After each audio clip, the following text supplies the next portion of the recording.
Once you have selected your topic, can you begin researching in earnest? Well, yes, you can. But you might find your research easier and quicker if you understand the different sources of information that are available to you. On behalf of Western Nevada College Library, welcome to this series of online tutorials designed to help you become a more knowledgeable information consumer and help you get better grades. There's a very interesting tutorial on the web developed at Penn State University Libraries called The Information Cycle: How Today's Events Are Tomorrow's Information. In the tutorial, the authors use the example of the Columbine shooting tragedy in 1999 to show how information evolves over time into different formats.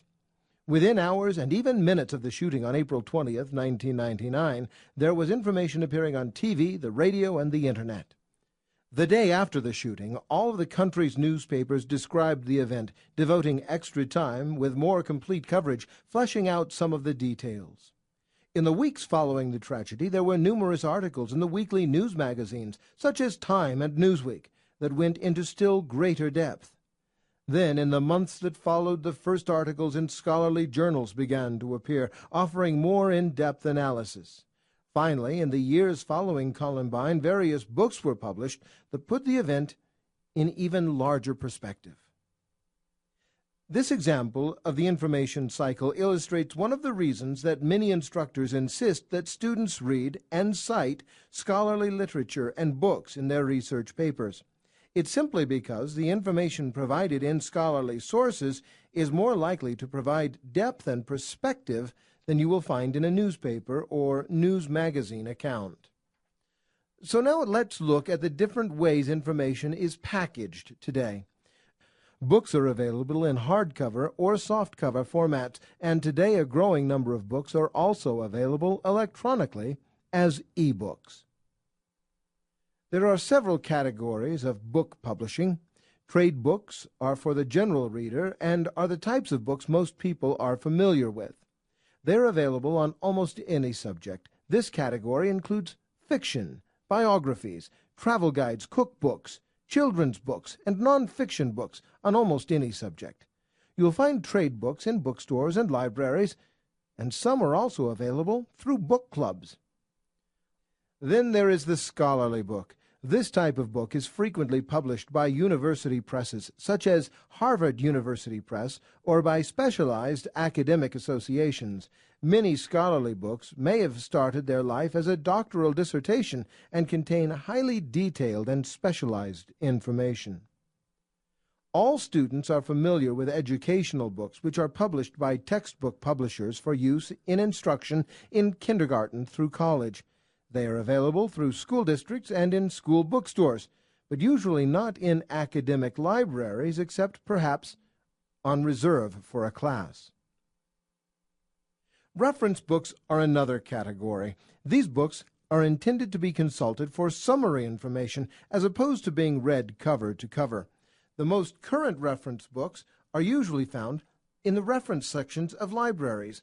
The following types of reference sources can be particularly helpful to students. Dictionaries and thesauri provide information about words, their definition, usage, pronunciation, and history. Encyclopedias provide overview information about almost every subject possible.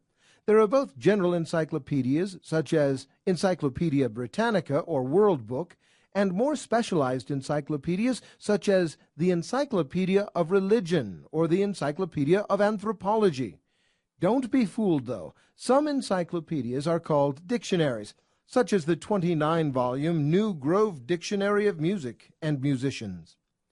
Almanacs are useful resources for statistical and descriptive data on countries, U.S. states, sports, flags, defense, really just about anything. Almanacs are normally published annually and are a great resource for fact-checking statistics. Atlases provide maps and other geographic information. More and more reference books are being published online as databases, and the content is frequently more up-to-date than the print counterpart. In addition, online reference sources frequently include information that could not possibly be in the print versions, such as video clips and links to other sources of information on the web.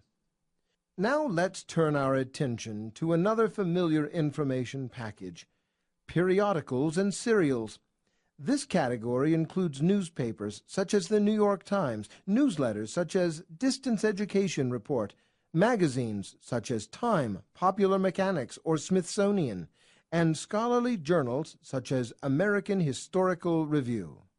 Many scholarly journals are peer-reviewed, and that is, there is an editorial board composed of respected scholars in the field who review any new article that is submitted for publication.